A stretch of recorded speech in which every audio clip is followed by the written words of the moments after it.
All right, welcome everybody to today's live webinar. We're going to be recording today with Garlee from Daily.ai, and we're going to be covering the topic of newsletter, AI-powered content curation, and deliverability with Gar. I'll let Gar give himself a little bit more of an intro with some of his experience, but I connected with Gar just a week and a half ago at a mastermind here in Austin, Texas, and Gar just blew me away with his understanding of how to scale and create these newsletter systems and with what they're doing at Daily AI. And it was kind enough to hop on a call with us and share a little bit about his experience. Gar, welcome in. I'm excited to dig into today's topic with you. Yeah, for sure. Thanks for the intro, Darby. So I'm Gar, head of customer success at Daily.ai. And we are an AI powered newsletter platform. And my background is in email. Surprise. I used to manage the campaigns for Nintendo, Cost Plus World Market, Oakley, a handful of other Fortune 500 companies. And we, back then, before AI, we spent 3 or 4 weeks putting a newsletter together. And we had a full time copywriter, full time marketer, full time designer, and we can never figure out what to put in the newsletter. But now with the power of AI, anyone can put together newsletters, and they're extremely powerful for lead nurture. Yeah, I'm curious. Um, I'm yeah, Gar, from your experience with newsletters, how often do you find people coming to you that don't have a newsletter at all and it's their first step into it versus who's coming to you with maybe an already built newsletter and they're looking to optimize a bit? And with that question in mind, I'd love to hear just with a show of maybe yes, yes, no, I'm just starting with my newsletter, or I've already got one, I'm looking to optimize and grow it. Who here is joining us live on the recording? Let us know in the comments where you're at right now. I'd love to see where everyone's at and check in. But Gar, what's your experience been at Daily AI with the clients that you see and help work and grow? yeah, it's a great question. I think it's about a 50-50 split where I guess before I even answer that question, by a show of hands, who loves putting their newsletters together? Probably nobody, because you've got other things to focus on in your business. So even if you do have, we have customers that come in and their marketer, whoever's in charge of putting their newsletters together, they're burnt out or they spend way too much time on it. Their hourly rates very expensive, so they'd rather delegate that to AI. The other segment of customers are customers who have a very strong marketing stack. Maybe they have YouTube content, Instagram content, blog posts, podcasts, and they want to, and they also have a list, and they want to have a newsletter to deliver those various pieces of content while curating content that's relevant to their audience.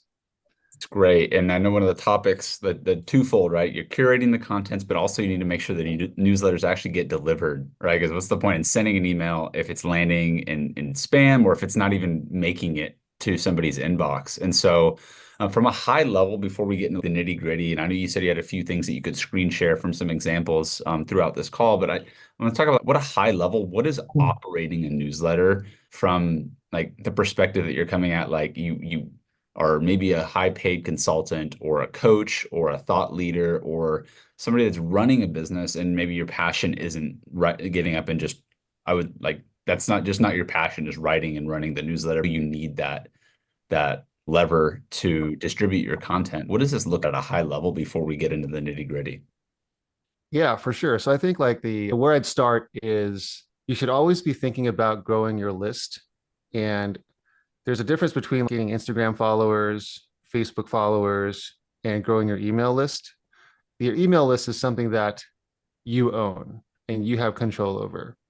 And it's very important to maintain hygiene in that list, because a clean list equals your ability to reach out to and connect with your followers, right? And what does list hygiene mean? List hygiene means constant engagement and making sure that you're not purchasing leads. You're making sure that you're not sending unsolicited spam. And Gmail and Outlook and these ESPs are very hyper aware of companies and spammers that have poor list hygiene. So you want to make sure that list hygiene is very high quality in order to have the best ROI and the best effectiveness through your email campaigns. With list hygiene in mind, are there a few key practices or maybe resources that people should just know about from like making sure that their emails are have good hygiene in the first place, and like maybe some free resources that Google might offer to help with assessing your list hygiene in the first place? Yeah, great question. So I guess, let me zoom out and paint some perspective into like the inputs of what list hygiene means. So when you send an email, on the scale of like worst to best actions a customer or a lead can take is spam, like reporting spam. In Gmail, you've got that report spam button. That's the absolute worst thing that can happen to your list. The second worst thing is unsubscribes. The third worst thing is bounces. So if you send an email to an email that doesn't, an inbox that doesn't exist, Mm. inactive emails, so people that don't open emails. So those are all actions that are detrimental to your list hygiene. And then we move on to what's good for list hygiene. Opens are good, clicks are good, and responses are even better. So Mm. if you can curate a list where and maintain it where you scrub out inactives, you scrub out people that don't open your newsletters or your emails, and you focus only on those that open and click and engage, that's how you land your email campaigns into people's inboxes and not the spam folder.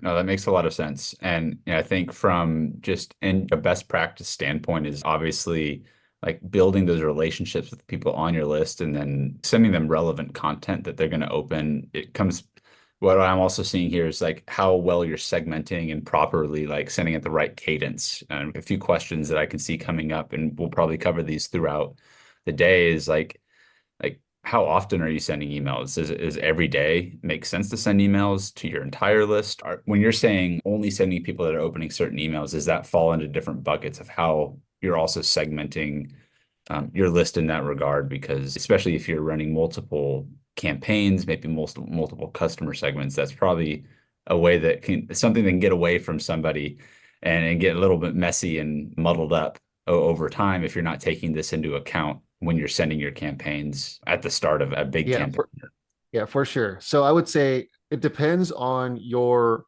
journey of your email program. So if you're just starting off, so there's two parts to this answer.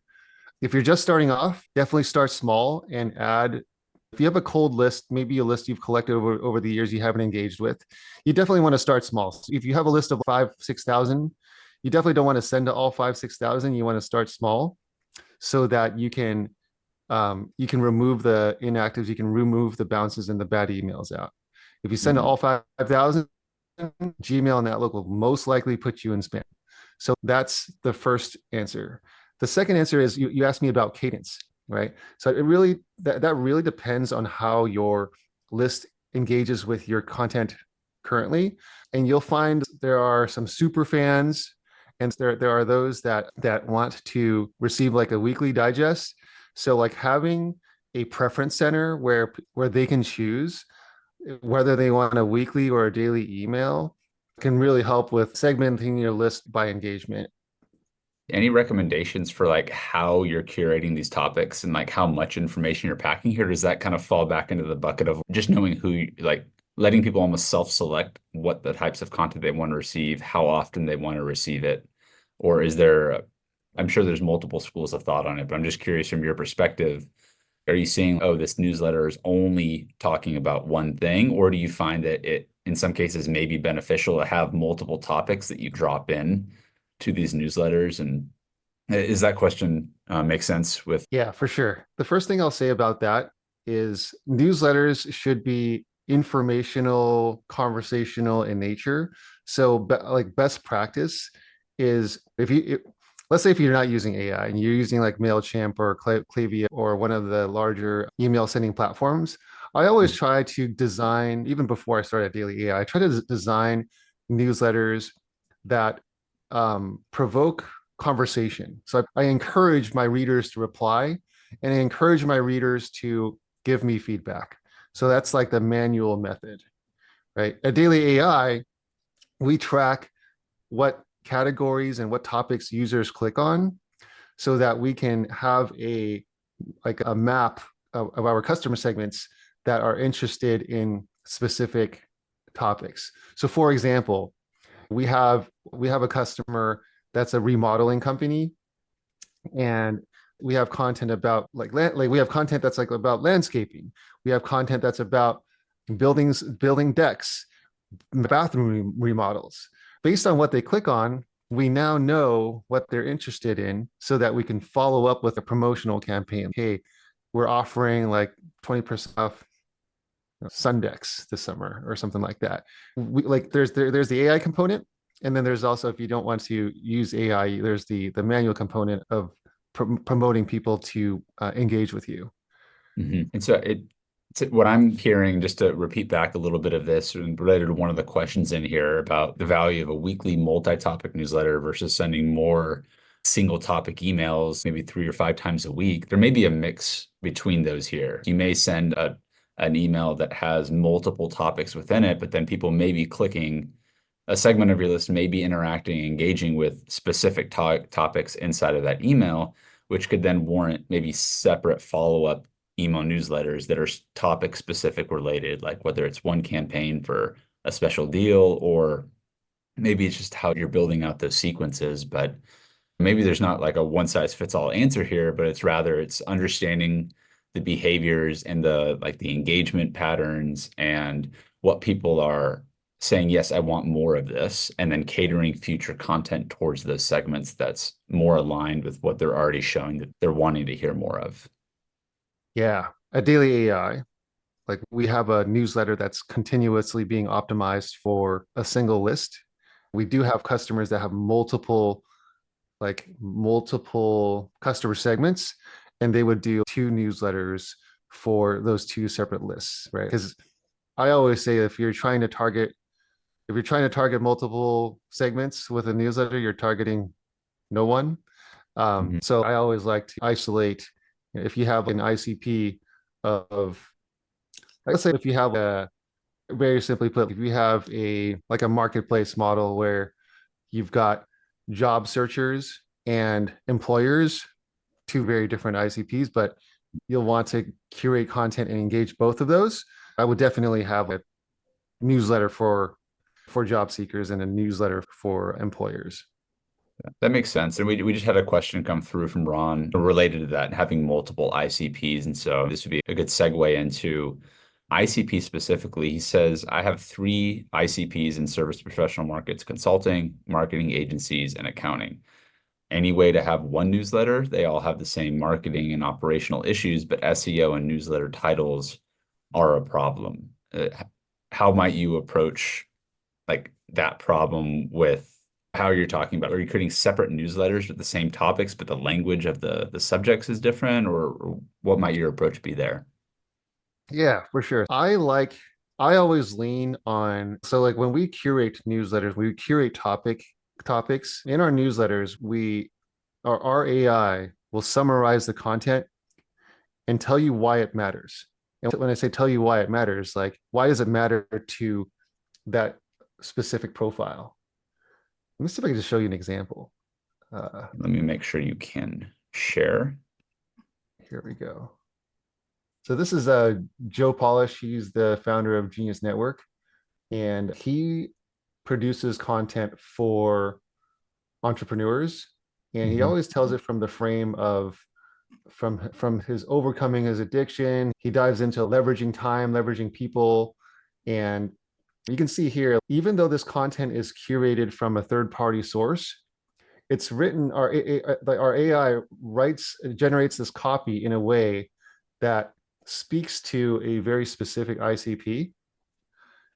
Another example is, I like this one. This is like the remodeling company, Mhm. right? Like we curate third party content, and like we reframe it in a way where it's like, hey, this is why we think that this is relevant to you. So to answer your question, the content that you curate and the way you present it should be very specific to to that specific ICP.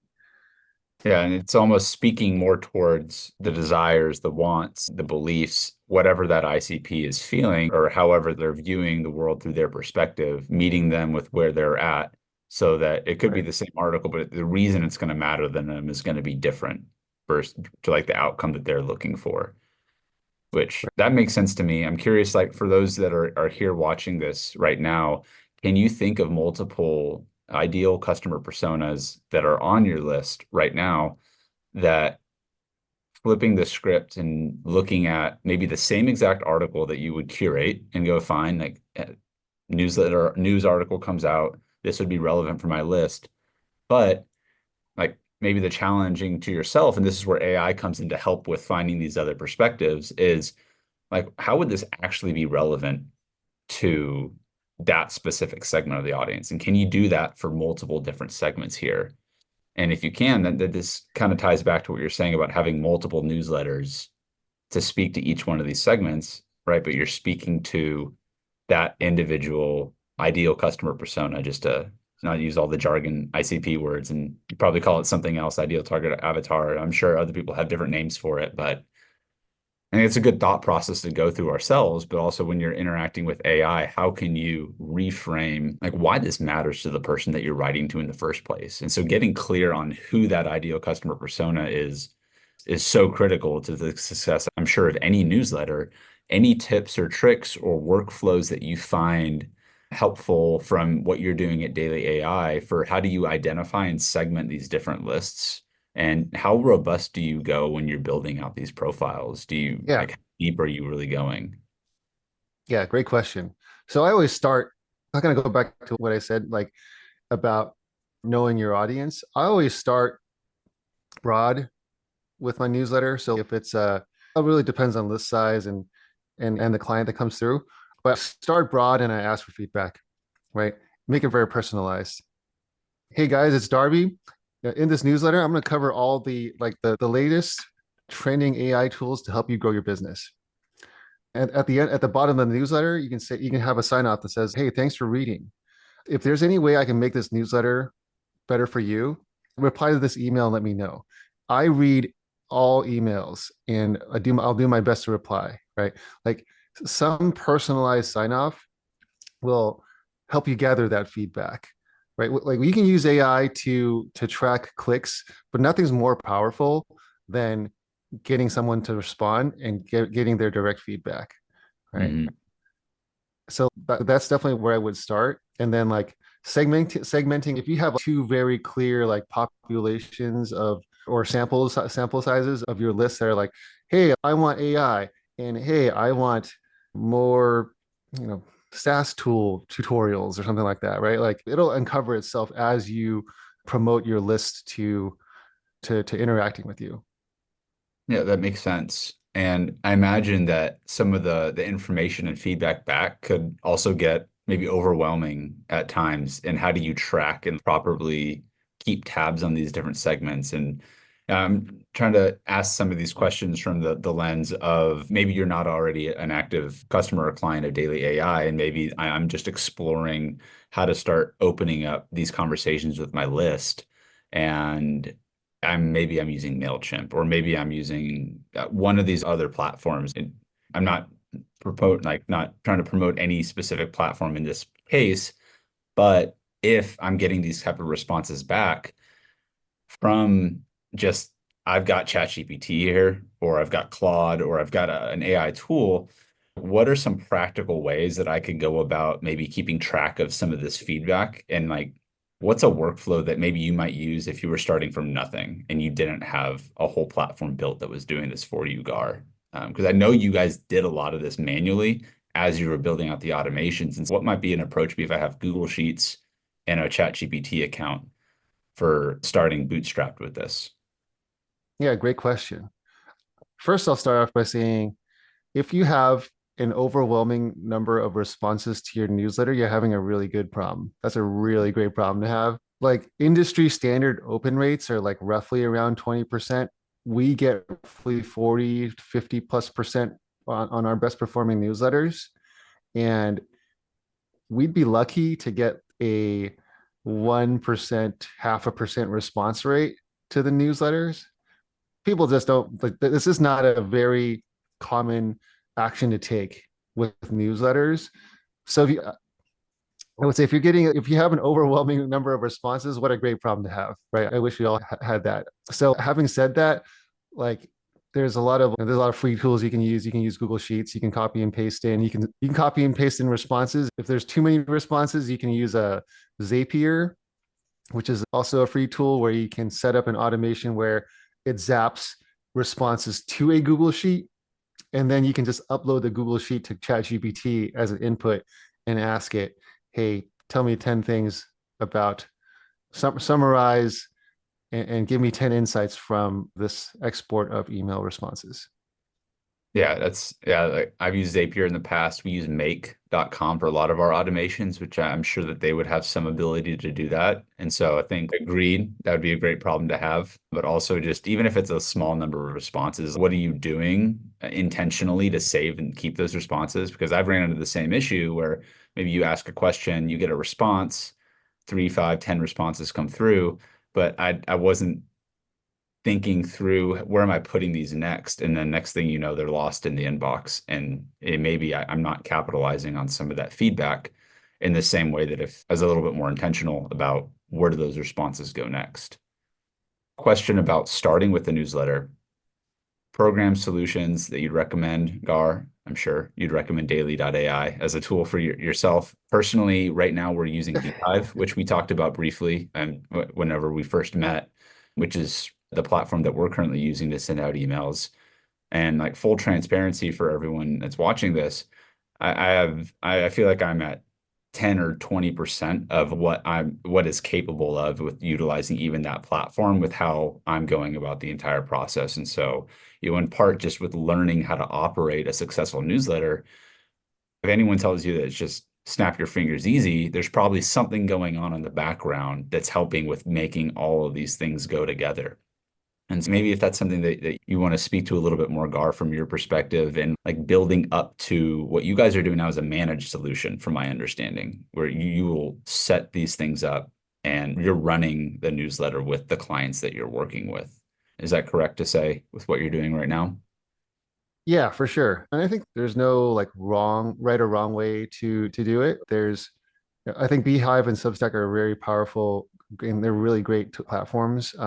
If you want to DIY it, you can. It comes with a really robust like newsletter builder, has a lot of beautiful templates, and you just have to get behind the wheel to design it and send it. And Daily AI is we lean heavily on AI to curate the newsletter, to write the copy in a way where the curated content is relevant to your audience, and it's a full service. No need to get behind the wheel to create anything. It's created for you. So yeah, like I said, there's no right or wrong way to do it. And I encourage everyone to explore all options.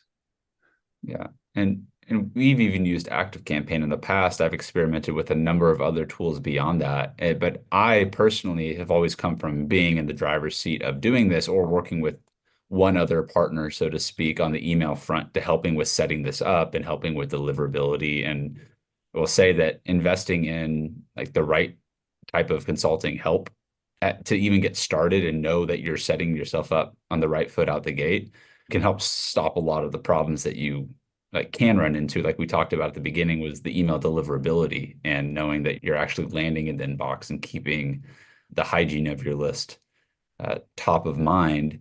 And a lot of the ways that we approach ours and is still using AI for this content, but I'm still writing most of our emails, if not all of them, actually, myself, with my trusty friend Claude to help me with fleshing out ideas and doing it. And so I think like when just personal perspective here, like from me going about this process, the act of writing and producing and distributing a newsletter helps with refining ideas and getting ideas out to our audience to know, hey, we've got this cool webinar coming up with Gar from Daily AI. Hey, we've got a Scale with AI summit coming up in a few weeks, right? Newsletters like the best way to get that message out specifically.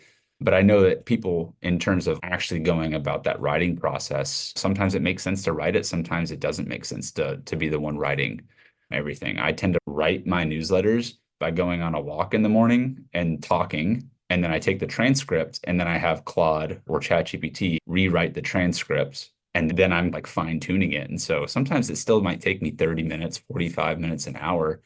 But that's in general the process with it. And I'm sure as we grow as a company and as a platform and other things, then we'll be tapping into additional resources with it. But I think there's, a lot of ways that you can go about getting creative and getting started, but there's also certain points in finding those leveraged services that can be really beneficial for not having it all be on your plate as well, and doing a self audit of your own time and where do you want to be spending your time every week, every day to get this content out.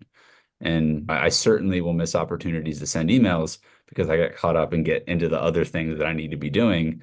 And then the email doesn't get sent for that week. And so that thing can happen. And I think that's where managed services are, a huge lever that you can pull, and something that it is obviously working well for daily AI and doing that. And so I'm curious, Gar, and while we're going through this, is any questions that you guys have, feel free to just drop them in the chat, make sure that we can cover and touch on anything in that regard. Where do you see like the future of newsletters going from your vantage point and what you guys are building here? Because I know you've talked about, I don't know how much detail you want to get into what you guys are building beyond your current service right now, but like where do you see newsletters continuing to go, just knowing that AI is getting stronger, getting faster, and helping us curate more and more content?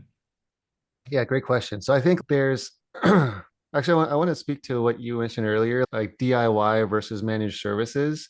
As marketers, as entrepreneurs, time is limited. And I also go on morning walks and I also record like Loom videos as I'm in my walking physical zone of genius. And then I take the input and put it into GPT to produce content. I'm typically not spending my time producing newsletter content. I'm typically spending my time producing like blog content or content that I would record in a future video. And the newsletters are really great for that. Go back to my example. If you have a limited amount of, everyone's got a limited amount of time and resources. So like Joe Polish, for example, he won't spend his time building a newsletter, but he will spend his time participating in a podcast or creating YouTube content, right? And the newsletter is a great way to take that content and deliver it to people's inboxes while summarizing like the key points. Right? And if someone wanted to dive deeper and dive deeper into the content, they can simply click on it and visit the source. So my whole point of saying that is if you've got limited resources, limited time, I would prioritize content creation because that's super powerful. And then the newsletter can simply be a delivery mechanism for that content. And then to answer your question, like where do I think like newsletters are headed? Newsletters are just going to get smarter and smarter with AI and the ability to unpack large data sets on what the type of content being clicked on, the time spent on emails, and who and the people that are clicking on it. That can unlock the power for sequential marketing. Like if your audience is clicking, if a segment of your audience is clicking on specific topics, that can unlock the opportunity to target them with messages in an automated way, right? So for example, if you've got a coaching company and your leads or your list is clicking on like time management or productivity hacks, right? You can feed them content and promotions on like time management affiliate links or software or solutions, right? And a lot of that will become automated. Yeah, no, that makes a lot of sense. And that's a great point to highlight is like where you're spending your time with that. And often, like you said, like the newsletters, like the distribution, so people know that you did do a podcast, did do all of these other things. And that's a great insight for in general. And not to say that I'm only just sending emails. Obviously, we're doing other types of content too. But again, coming back to the intentionality of if we do a YouTube video, for example, AI can just go take that video, extract all the info, and then you can just reposition it inside of the newsletter. What do they say? Getting the more bites out of the cherry, or getting the most out of everything you've got.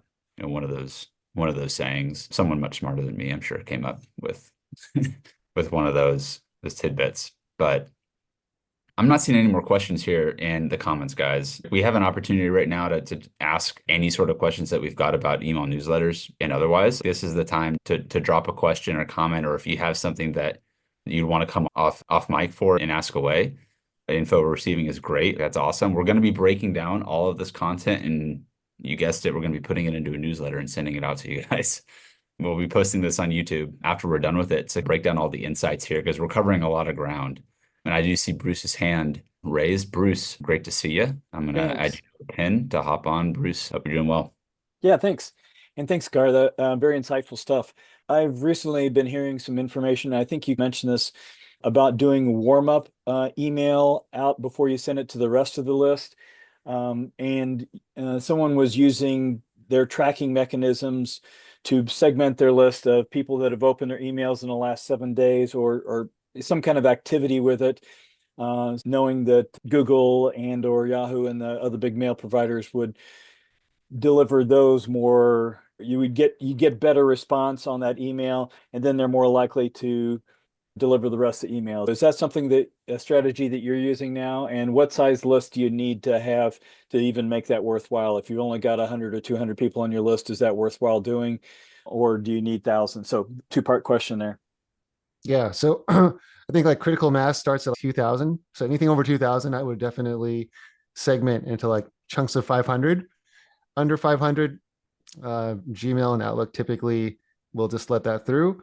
So that is so date of last activity or last open, definitely prioritize those first. So if you have a list of 2000 that you've got 500 that opened or maybe recently joined or opted into your list, and this is like your first step into your email program, I would definitely warm up with that segment first. It's called building sending reputation. So that's one component of deliverability, and the second component is the content of the newsletter.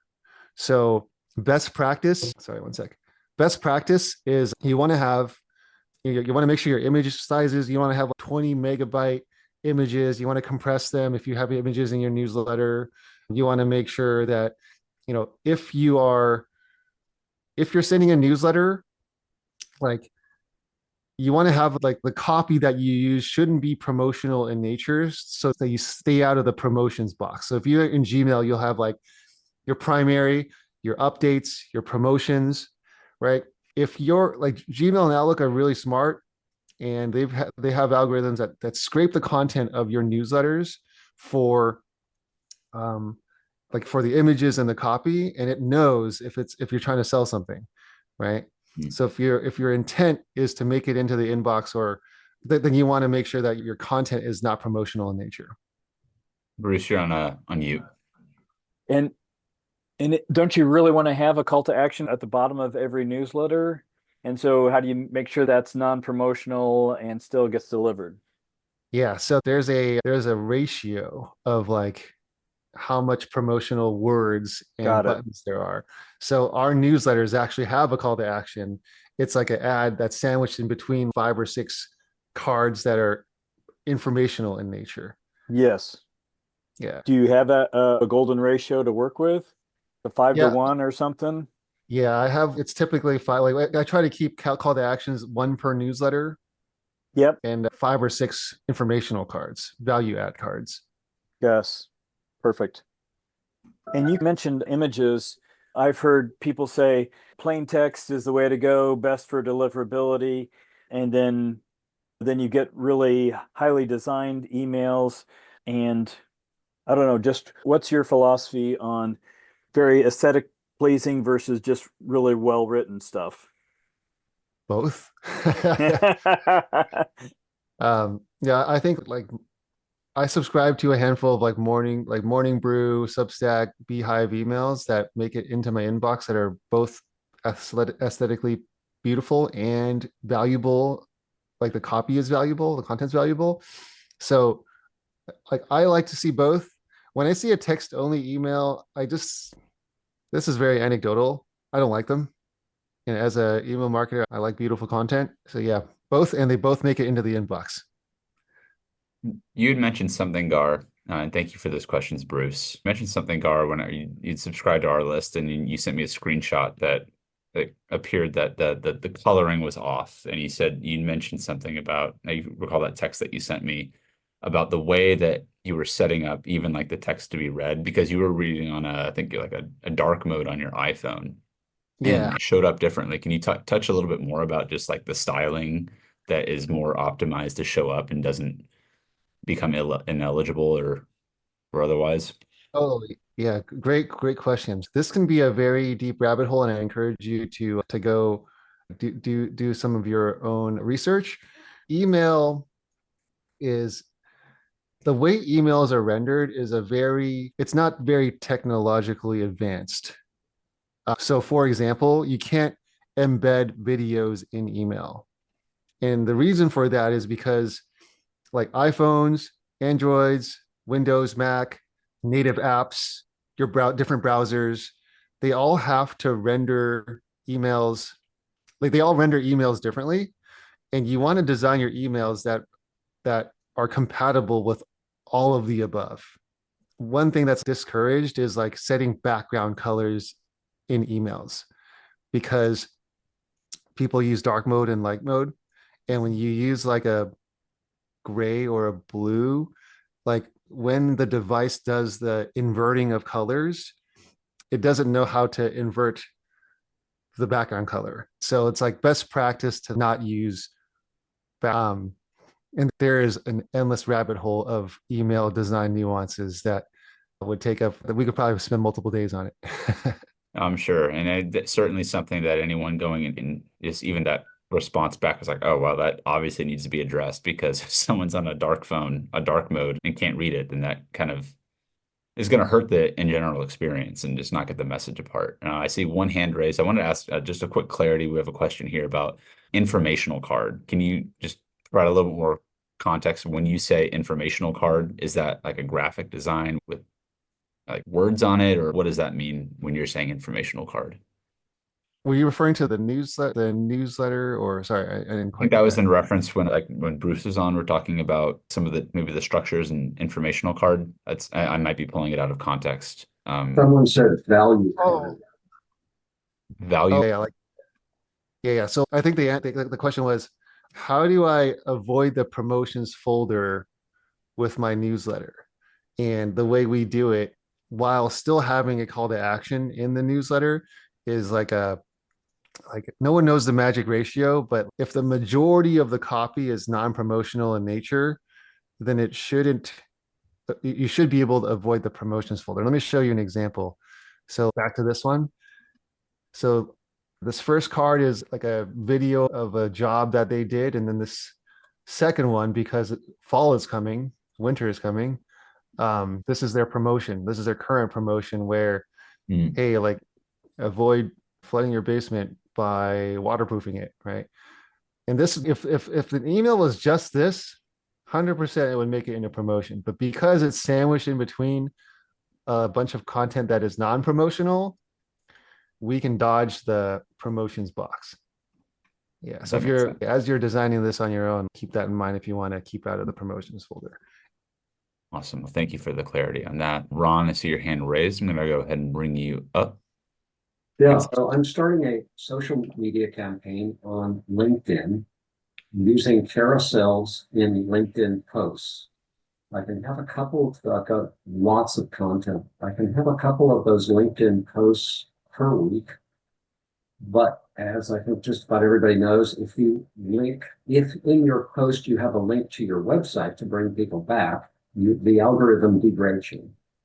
So I was curious about, they also have a LinkedIn newsletter. I was thinking, why not have the posts linked to the newsletter, which is internal to LinkedIn, and then just have the newsletter goes out to all followers, have the posts linked to the newsletters and have a newsletter at the end of the week that has links to the content in my website, bringing them back to the website easily.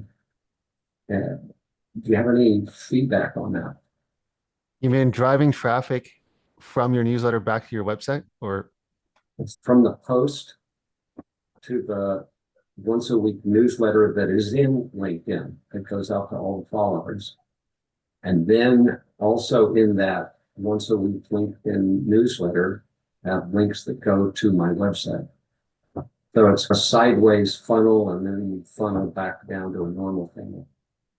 yeah, I don't see anybody I'm doing not that. a link. I'm just Yeah. curious. Me neither. I'm not a LinkedIn expert, and I don't really use LinkedIn that often. Yeah, I don't know. I don't know. Darby, what about you? Like bridging, just to reiterate, Ron, like taking a post instead of linking to a website because they'll suppress your post if they see you trying to drive people completely off the platform. LinkedIn specifically saying, no, go subscribe to my LinkedIn newsletter. And in theory, LinkedIn's going to be more susceptible to that because you're driving them to a LinkedIn newsletter. And then from the LinkedIn newsletter, going out to your followers, you'll just link back to your website from there. Correct. Mm. Yeah, the newsletter once a week goes out to all followers. Yeah, I haven't really done LinkedIn newsletters either. The way that it sounds like it would make sense, but without testing it, I think that would be, something that would certainly be worth testing and seeing how that would work. I'll give it a shot. Yeah. Because I I think do that would also allow me to segment also.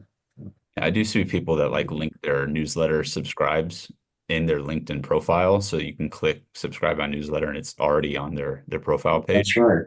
Yeah, I forgot about that. Yeah. Mhm. So, another question here from just a question in the comments. Is it important to add read time and table of contents at the top? I see some other newsletters like adding the read time for that. Do you find anything notable on that front, Gar? I personally like it. I'm a big fan of knowing what to expect.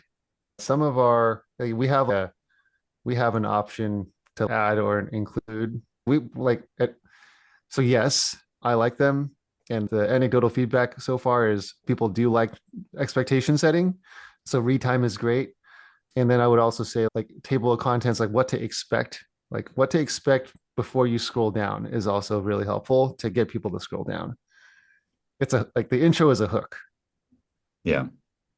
I feel like Morning Brew you mentioned as one example is a great example of how they structure their newsletters and kind of preface a lot of what you're going to see up top, but they have a lot of content in theirs too, and they have a lot of links. And I imagine that putting that newsletter together requires a lot more work. That's my assumption, as opposed to maybe some like a lighter weight newsletter, but they have it seems like they have it down to a science for everything that they've been doing Yeah. on that. And so maybe like the hook, hey, here's what to expect. Maybe here's what we cover inside.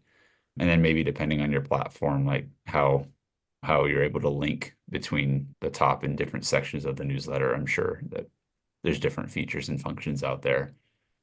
Is there anywhere you would start if you were starting a newsletter from scratch?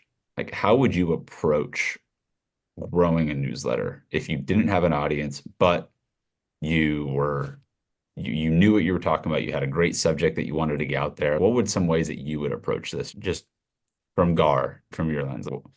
What are some of maybe the ways that you'd approach getting the word out about your newsletter if you were starting from zero? Yeah, great question. I think the when you ask for someone to opt in, there has to be value on the other side. Why should I opt in? Right.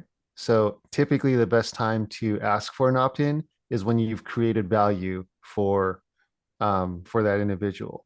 Maybe they maybe you sold them something that they really love. Maybe you were part of a podcast and you spoke to something that really resonated with them, or maybe you had a YouTube tutorial where you helped them walk through something that they needed help with. For example, this remodeling company that I refer back to, they document how to do their entire bathroom remodel so that you can do it yourself. No one's actually going to do it themselves, but like people love watching those videos because they're like they do the time lapse of the Mm. bathroom transformation. And that actually drives a ton of signups because wow, this company really knows what they're doing. They have a lot of great content. I've watched so many of them that now I trust them. I want more. And this newsletter is going to like show me other things, right? Like colors to choose my future colors to choose for my future kitchen remodel, like whatever. So to answer your question, ask for the email when you provide value, because that's when they're most likely to give it to you. Yeah, that makes sense. And when providing that type of value, you've mentioned like the remodeling service, but also like where that content goes, podcasts, YouTube. like the congruency between what you're talking about across all these channels and what they're going to get on the newsletter, like the more consistent and congruent that is, it seems like the more likelihood that someone's going to be taking that next step because, oh, I like this. Of course, I'm going to opt into this now because maybe they give me even more on that other side. Is there anything else that you would make of note when even approaching, let's say, other channels to reach out with, like anywhere? I'm sure strategic partners or people with aligned audiences that you'd want to be speaking with. But if it were me, it would be like somebody that is talking about AI and that they would be interested in what I talk about with AI. And any tips that you see with just getting started, getting a little bit of traction for maybe just going and finding a few of those channels that, that if it were you doing it, like how would you approach this process?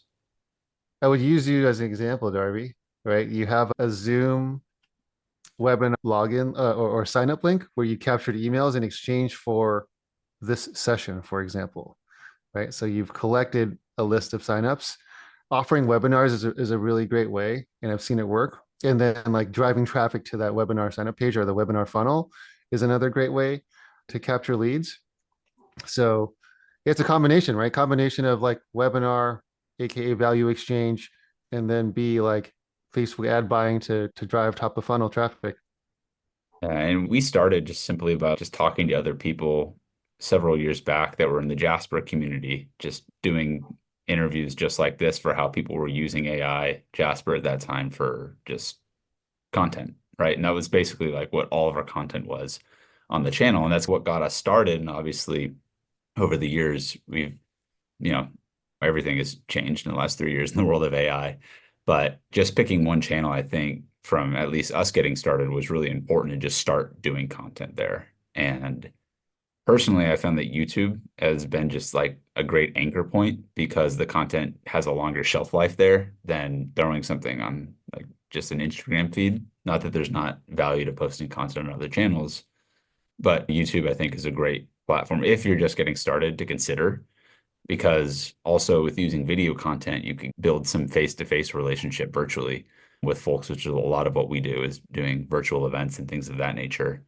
And I think this question is relevant here with the newsletters on social media. And is that where you were asking for the email? I think you need a little more context on that related to what platform you're using specifically. I know LinkedIn has their own newsletter function built into it, but also if you grow and build your brand and awareness on LinkedIn, then that a lot of cases will lead people back to your personal page, will lead back to your website. And if people that are going to your website have already seen you giving value in advance, right, on podcasts, on YouTube videos, then probably a more likely chance that they'll join. But I'm not sure if Instagram has a newsletter function built into it, but even Instagram now has their own broadcast channels. I haven't really explored it a bunch. Again, another channel to distribute your content and let people know. But I'm sure you could use Instagram as a channel to the same way you're talking about LinkedIn as a channel to capture that attention, to get the word out, spread the message. But then it's still, to me, and Gara, correct me if you think differently here, you're still using those different social channels to drive people back to your email list that you own the distribution of, and that you can segment and get those responses and build that list up. Yeah, I think I always will resort back to growing my own email list because it's your own asset, right? When you have your followers on Instagram or your followers on LinkedIn, like they own that asset and they own like what to show them. If you post something, your followers may or may not see that. It's totally outside your control. So I would say have those channels and have those channel strategies and lever those. But there's just nothing more powerful than maintaining your own email list. So of those that are here, any more questions that we have? We got about 10, 15 more minutes before we got to wrap things up. Looks like there's one about format. Formatting, let me see. Yeah. A designer designs a newsletter, converts it to a PDF. I find it illegible and not compatible between computer to tablet to mobile. Shouldn't be HTML. It should be HTML. Like PDF will not render correctly throughout all devices and email clients. It might look very nice, like when you look at the PDF on a screen, but it will not look nice on your phone.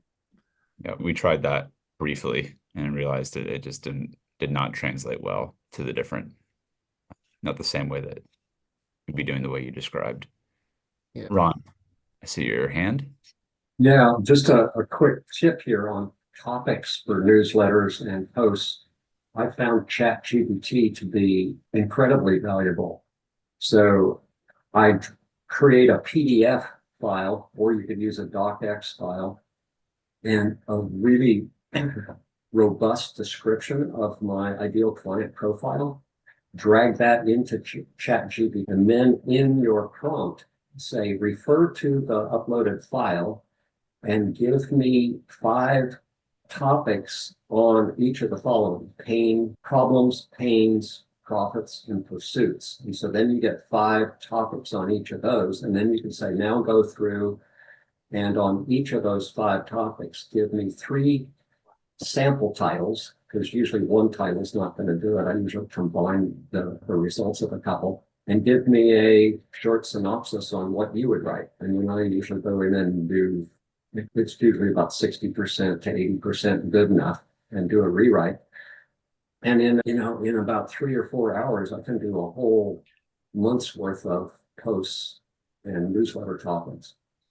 So it's a great brainstormer, but you got to feed them. You Yeah. got to feed the prompt correctly, which of course started. Yeah. Yeah. And having those ICPs, ideal customer persona for anyone that's Yeah. tuning in after that, is so critical. And of course, you can create and refine and build upon those ICPs, but just even having something basic as a reference point that you can just upload and have it refer back to is such a time saver, especially as you build out your own workflow and streamline it.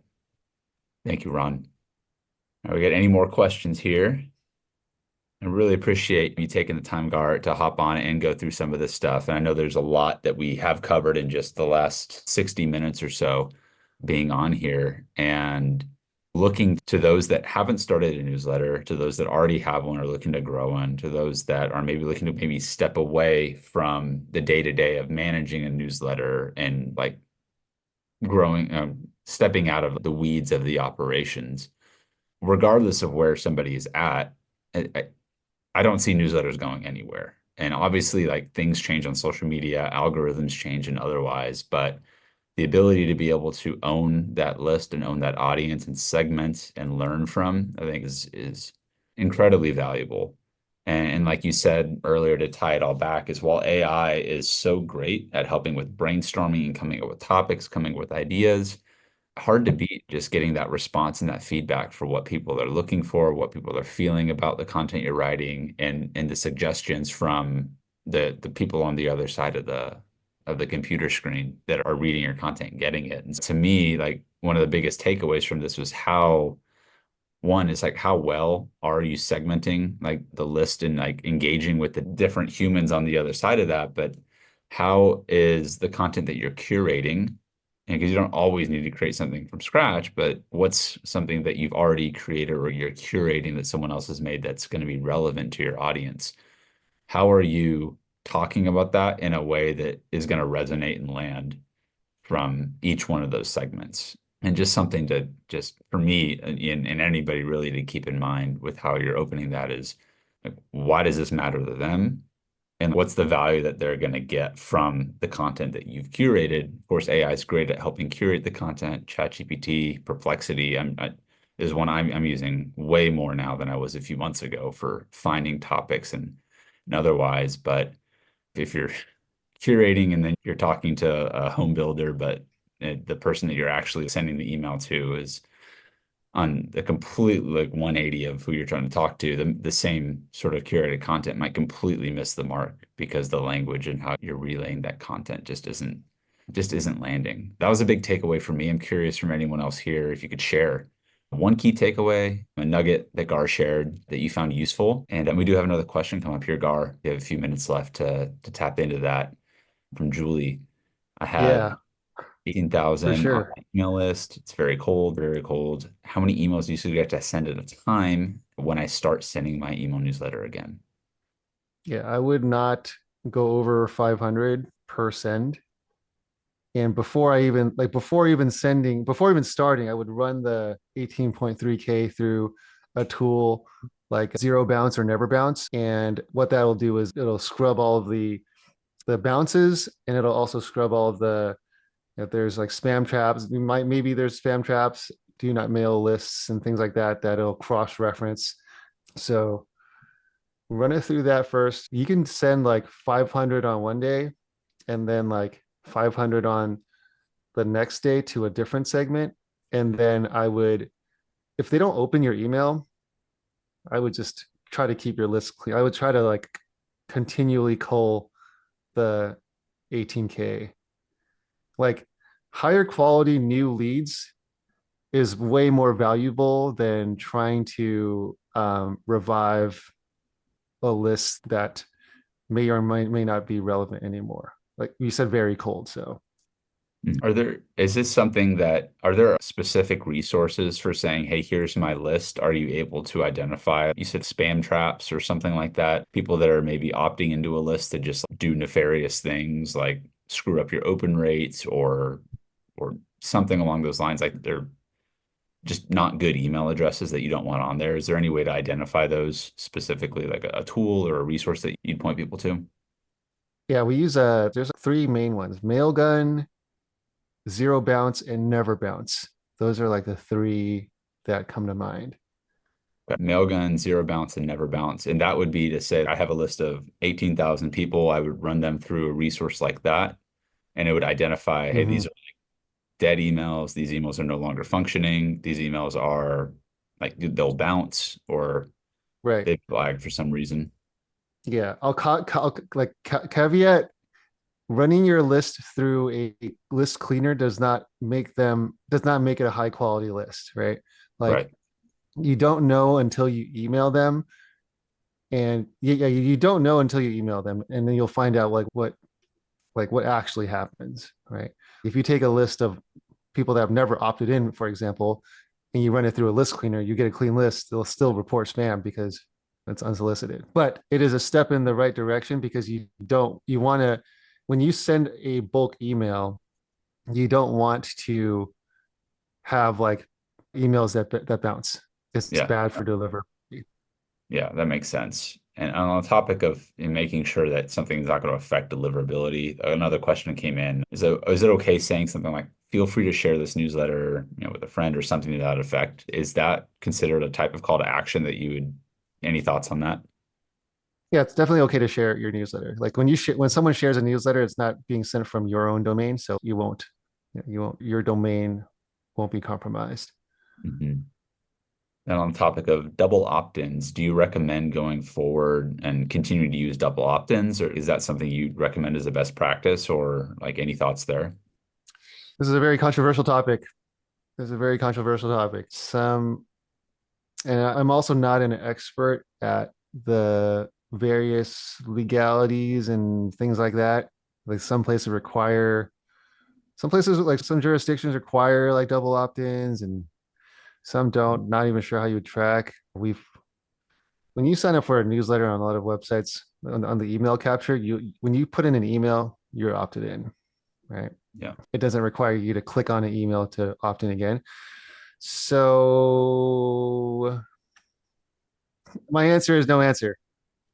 That's fair. We've had a lot of great answers on this call today, and all this stuff, guys. If you are unsure and have more questions, of course, doing your own due diligence and doing your own research and getting more informed on this topic is only going to help be more beneficial to you as you're going about your newsletter journey and looking for other ways to grow. I just want to say thank you again, Gar, for taking the time to join us and share your tips and insights on how to curate and optimize your newsletters for deliverability to help us with all growing our newsletters. For those that are interested in connecting with you, learning more about what you do at Daily AI, or have any other questions that we may not have been able to get to on this call, how can people get a hold of you? Yeah, I just dropped my email in our Zoom chat. Feel free to reach out anytime if you want to chat newsletters or learn a little bit more. Always happy to chat. All right, Gar. Thank you so much once again. Thank you everyone for tuning us in with us live here. And if you're watching the recording on YouTube, make sure you're dropping your questions inside of the chat. And of course, go ahead and subscribe to GenAIUniversity.com to subscribe to our newsletter and get notified as we do more interviews and webinars and things like this. We do have our Scale with AI Summit coming up for 2024 in November 5th through 7th. Super excited about that event. It's a free virtual event sharing a lot of different ways to leverage AI to grow your business. And this is just a prelude to the types of content and experts that we're sourcing and curating for that summit. So Gar, thank you once again. Everyone have a great day and rest of your week. And until next time, keep calm and AI on. We'll see you on the other side. Cheers, y'all. See you guys.